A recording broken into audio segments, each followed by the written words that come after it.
Bajo mi criterio, yo ni siquiera hubiera calificado la vía, hubiera señalado que no es la vía procedente y que se ha violado el procedimiento de manera reiterada. En este caso la Corte lo ha hecho, pero esto no quiere decir que ya estemos a puertas de una Asamblea Nacional Constituyente o que ya se vaya a realizar un proceso electoral para consulta y para determinar si vamos a Asamblea Nacional Constituyente, porque falta un segundo momento. ¿Cuál es el segundo momento? El dictamen de constitucionalidad de la convocatoria. Es decir, aquí la Corte va a analizar tres cosas. Primero, la pregunta, si es clara, si no es confusa, si no es sugestiva. Segundo, el estatuto, es decir, cómo va a funcionar la posible Asamblea Nacional Constituyente. ¿Cuáles son las reglas? Hola a todos, bienvenidas y bienvenidos a un capítulo más del Sofá Rojo Política con Perspectiva. Un espacio para pensar la política desde otros ángulos, desde otra perspectiva. Un agradecimiento muy especial a todo el equipo y a sus estudios maravillosos de N-Group, que sin ese gran apoyo no sería posible la realización de este programa. Si tienes un proyecto audiovisual en mente, N-Group te ayuda a hacerlo realidad. Cuenta con espacios para fotos, sede podcast, todos los equipos necesarios y un gran equipo de profesionales que te ayudan a hacer realidad tu proyecto audiovisual. Visita su página web ngroup.net o contáctalos a ngroup.es@gmail.com. Hoy nos acompaña Santiago Machuca. Él es abogado constitucionalista, es docente universitario e investigador. Es una de las primeras personas en poner su denuncia de inconstitucionalidad ante las últimas medidas y sobre todo las convocatorias arbitrarias a una eventual constituyente por parte del gobierno. Muchas gracias, Santiago, por estar aquí, por acompañarnos hoy. Para empezar, en estos últimos 3 días el gobierno ha emitido una serie de decretos polémicos. ¿Qué lectura tú haces de estas decisiones? Como por ejemplo, quitar el subsidio al diésel, dictar otro estado de excepción que llevan 14. ¿Qué lectura tienes tú de todo esto? Gracias, Wendy. Un saludo cordial a quienes miran el Sofá Rojo. Esto es una muestra más de un gobierno que se caracteriza por ser eminentemente autoritario. Las muestras de autoritarismo es prácticamente imponer la voluntad de un grupo o la voluntad del gobernante por sobre lo que dice el ordenamiento jurídico y tratar de que el ordenamiento jurídico, entre ellos la Constitución, prácticamente sea el mecanismo para poder cumplir sus objetivos de gobierno, sus propósitos como grupo. Esto es la evidencia más de este autoritarismo que se refleja incluso en la necesidad de modificar la Constitución a su antojo, sin pasar los filtros que están establecidos en la Constitución, pero para fomentar su política de gobierno, y más que la política de gobierno del presidente es la de política del grupo o de la familia que gobierna el país, obviamente alineada a intereses tanto de la Embajada Americana como del Fondo Monetario Internacional. Bajo esa lógica no les interesa más nada sino cumplir sus objetivos, y si tienen que llevarse al Estado de por medio, a los derechos de las personas y a la Constitución, no tienen ningún empacho de hacerlo. Súmale a esto prácticamente el recrudecimiento de las crisis política, económica y de seguridad que vivimos. Es prácticamente ya el caldo de cultivo para el completo caos y la anarquía que vivimos en nuestros días. Estos estados de excepción, el vivir ya en estados de excepción, que ya, como lo repito, van 14, ¿está justificado constitucionalmente que pueda dictar uno tras otro? El estado de excepción es una medida que se establece justamente para atender una complejidad eventual, una situación de emergencia, y que responde a ciertas consideraciones que establece la propia Constitución. Es decir, yo no puedo establecer un estado de excepción para poder gobernar a partir del estado de excepción, sino por situaciones emergentes. Por eso es que el estado de excepción me otorga excepciones, me otorga facultades excepcionales que no pueden durar para siempre, como por ejemplo trasladar la sede de gobierno, como por ejemplo restringir el ejercicio de los derechos, como por ejemplo utilizar el presupuesto del Estado para determinado fin. Entonces, la muestra de utilizar una facultad excepcional que me da la Constitución es cuando no tengo un programa de gobierno y cuando no puedo solventar las necesidades y las problemáticas que me aquejan y tengo que acudir a la fachada, que son estas medidas excepcionales, para decir que estoy haciendo algo cuando en realidad no estoy haciendo nada.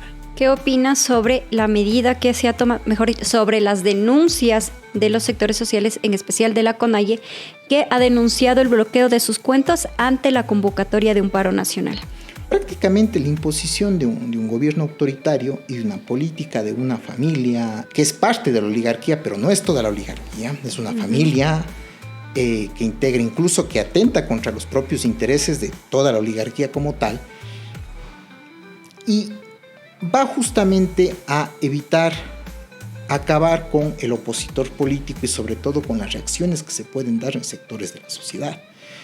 Entonces, en esa política lo que yo voy a tratar de ver o hacer pasar a esos opositores como criminales, como delincuentes o como personas que están atentando contra el Estado, declarándoles como enemigos y buscando eliminarles. Las políticas sistemáticas de criminalizar la protesta social no es solo, única y exclusivamente judicializar la protesta social, es decir, hacer pasar como si fueran delitos para castigarlos penalmente, sino que se busca también minar por completo esta organización. Y una de las formas de minar es el cortarles recursos o impedir también de que ellos puedan tener sus formas organizativas a partir de la utilización de esos recursos. Recuerda que esto es muy importante porque se da en el marco de una ley de emergencia que entró en vigencia y que le otorga la facultad al Ejecutivo de bloquear las cuentas y bloquear las cuentas a cualquier persona. ¿Qué nos dijo el Ejecutivo? Nos dijo que eso es para combatir a los grupos delincuenciales. ¿Qué se está haciendo? Es combatir prácticamente a los luchadores sociales y a las organizaciones sociales, es decir, aplicar esas medidas con el verdadero objetivo que se tiene, que es minar la organización social.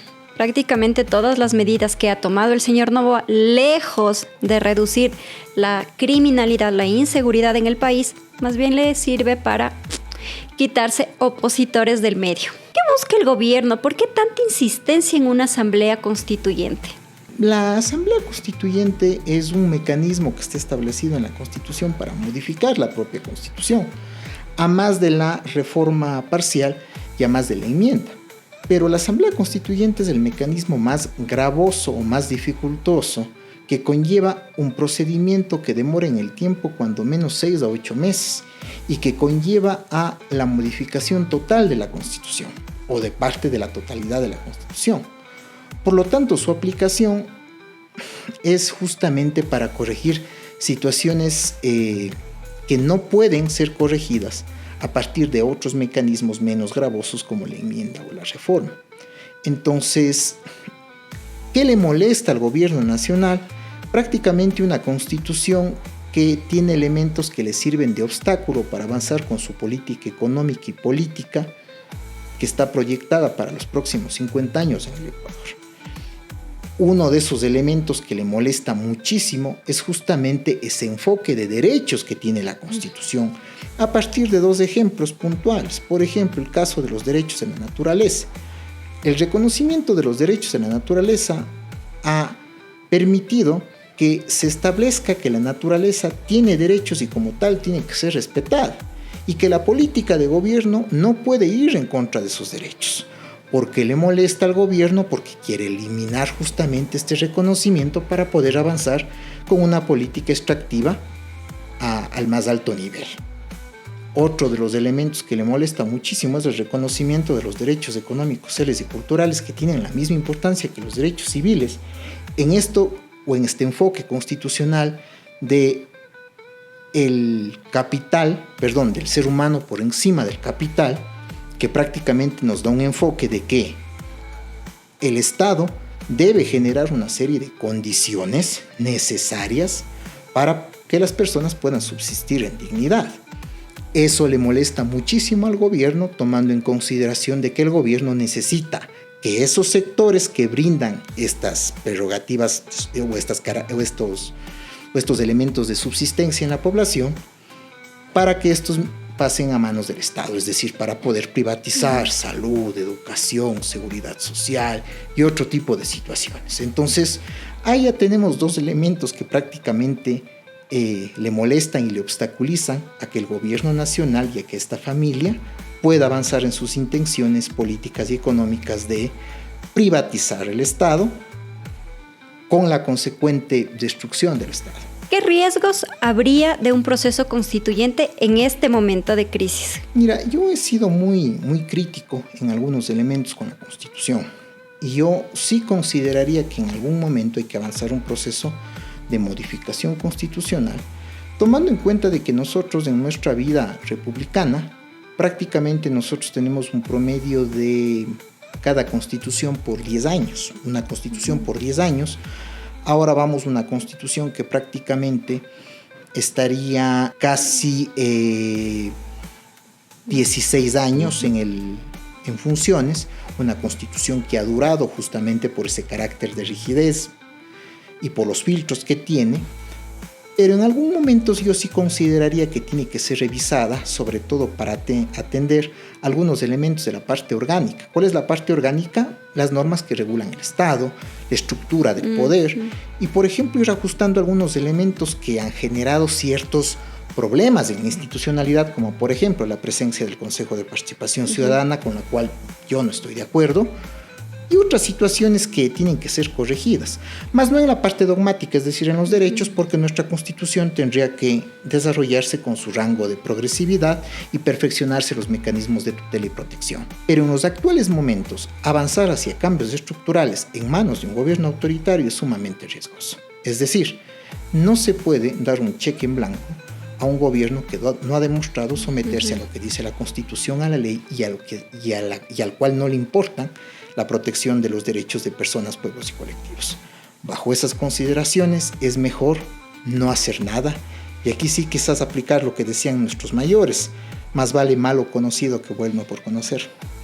Aunque no tan bueno por conocer, porque ya sabemos por dónde va el Ejecutivo. Últimamente, en los últimos días, el Ejecutivo mandó un decreto saltándose la Corte Constitucional para que ya convoque a una consulta popular para una eventual asamblea constituyente, a la que tú fuiste uno de los primeros en pronunciarte y poner una denuncia. Luego, claro, la Corte Constitucional suspendió ese decreto, pero ahora hay un decreto, el 153, si no me equivoco, y que la Corte Constitucional dio paso en un primer momento. Tú hoy en la mañana creo que posteaste que efectivamente es recién un primer paso el que dio la Corte Constitucional. Pero ¿qué falta entonces para que en realidad ya se dé esta asamblea constituyente? Y si tú crees que se va a dar esta asamblea.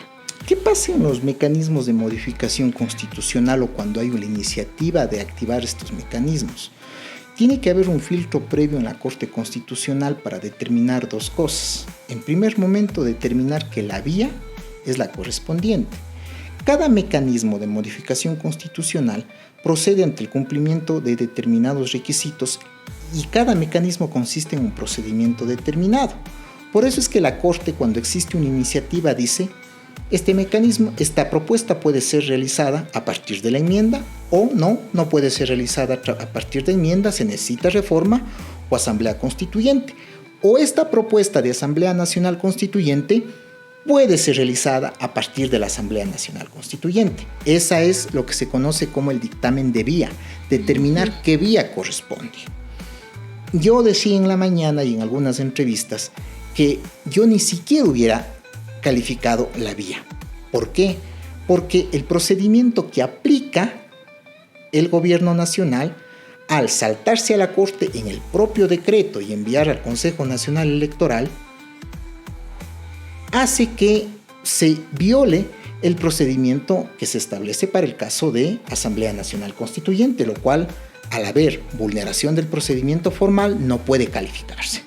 Entonces, bajo mi criterio, yo ni siquiera hubiera calificado la vía, hubiera señalado que no es la vía procedente y que se ha violado el procedimiento de manera reiterada. En este caso la Corte lo ha hecho, pero esto no quiere decir que ya estemos a puertas de una Asamblea Nacional Constituyente o que ya se vaya a realizar un proceso electoral para consulta y para determinar si vamos a Asamblea Nacional Constituyente, porque falta un segundo momento. ¿Cuál es el segundo momento? El dictamen de constitucionalidad de la convocatoria. Es decir, aquí la Corte va a analizar tres cosas. Primero, la pregunta, si es clara, si no es confusa, si no es sugestiva. Segundo, el estatuto, es decir, cómo va a funcionar la posible Asamblea Nacional Constituyente. ¿Cuáles son las reglas del proceso electoral? ¿Cómo se va a elegir a los asambleístas constituyentes? Y tercero, va a analizarse si justifica avanzar o no hacia una Asamblea Constituyente de acuerdo al proponente. Es decir, si el presidente justifica que lo que quiere modificar no lo puede hacer vía enmienda o reforma. Porque si no lo justifica o no determina cuáles son las modificaciones, pues no hay cómo avanzar. Y aquí es cuando en las varias iniciativas de Asamblea Nacional Constituyente se ha caído dichas iniciativas, no han pasado el dictamen. Entonces, claro, la Corte Constitucional tiene 20 días término para emitir este dictamen a la convocatoria, pero puede que la Corte determine la no constitucionalidad o un dictamen no favorable, con lo cual el tema queda ahí. Y se tiene que iniciar un nuevo proceso a partir de quien tenga la iniciativa constitucional, que no solo es el presidente, puede ser también la Asamblea Nacional con una mayoría. Es decir, no estamos en una Asamblea Constituyente y no se va a realizar hasta el momento. Ahora, ¿qué pasará en los 20 días? Bueno, en el Ecuador nada está seguro hasta el último momento. Entonces las situaciones pueden cambiar y pueden darse condiciones en las cuales se puede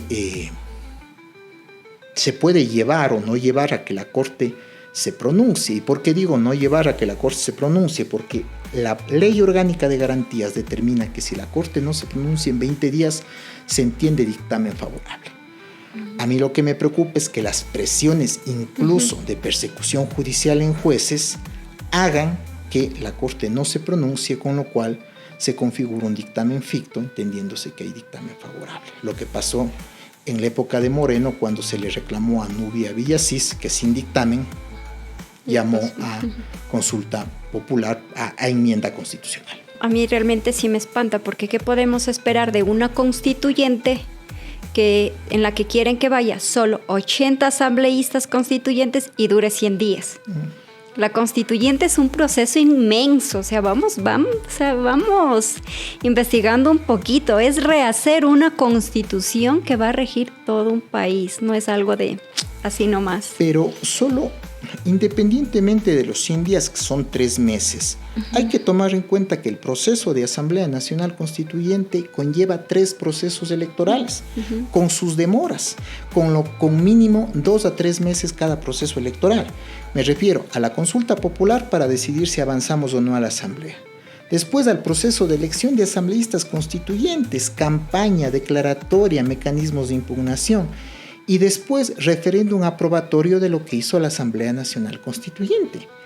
Si sumamos prácticamente 2 meses, siendo generosos, en cada proceso electoral, más los 3 meses son 2 meses por cada proceso electoral, que son 3, tenemos 6, más 3 que dura la Asamblea Nacional, son 9 meses. 9 meses en donde puede cambiar por completo las circunstancias y en donde esos 9 meses pueden traducirse en un desgaste político brutal al gobierno, en donde el gobierno ponga en riesgo su estabilidad. Es decir, esto le puede salir un tiro por la culata también al gobierno, y eso no se da cuenta. ¿Qué consecuencias tú consideras que puede tener este juego, estas contradicciones en términos de legitimidad y ilegalidad? Para mí ya está cayendo en la ilegalidad, pero en términos de legitimidad del gobierno. Hablando de legitimidad en el sentido de adquirir aceptación en el día a día, en el ejercicio de sus funciones, es lo que justamente señalaba que está en riesgo.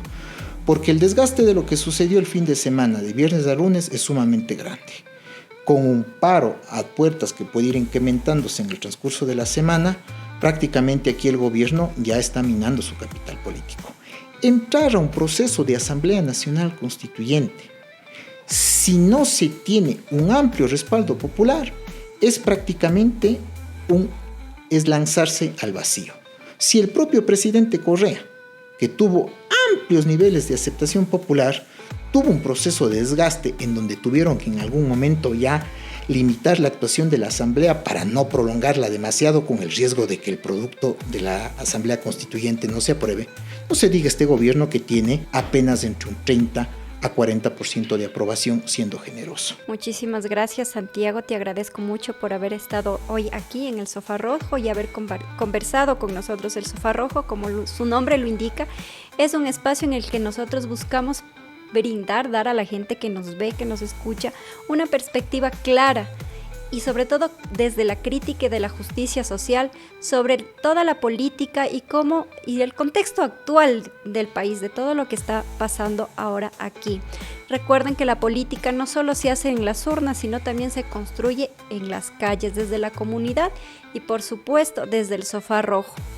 Sígueme por favor en redes sociales, suscríbete y te espero en los comentarios, porque otra forma de hacer política también es desde tus comentarios. Yo soy Wendy Olmedo y esto fue El Sofá Rojo desde los estudios de N-Group.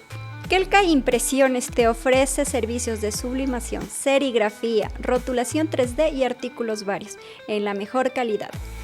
Kelka, el color de las ideas. Si tienes un proyecto audiovisual, N-Group te ayuda a hacerlo realidad. Cuenta con espacios para fotografía, set de podcast, todos los equipos necesarios y un gran equipo de profesionales comprometidos en hacer realidad tu producción. Visita su página web ngroup.net o contáctalos a su mail ngroup.es@gmail.com. Y en el Sofá Rojo se sientan a decir la verdad, sus gestiones, lo que queda por cumplir. El Sofá Rojo con perspectiva está, un espacio para todos para hablar y escuchar. El Sofá Rojo, política con perspectiva.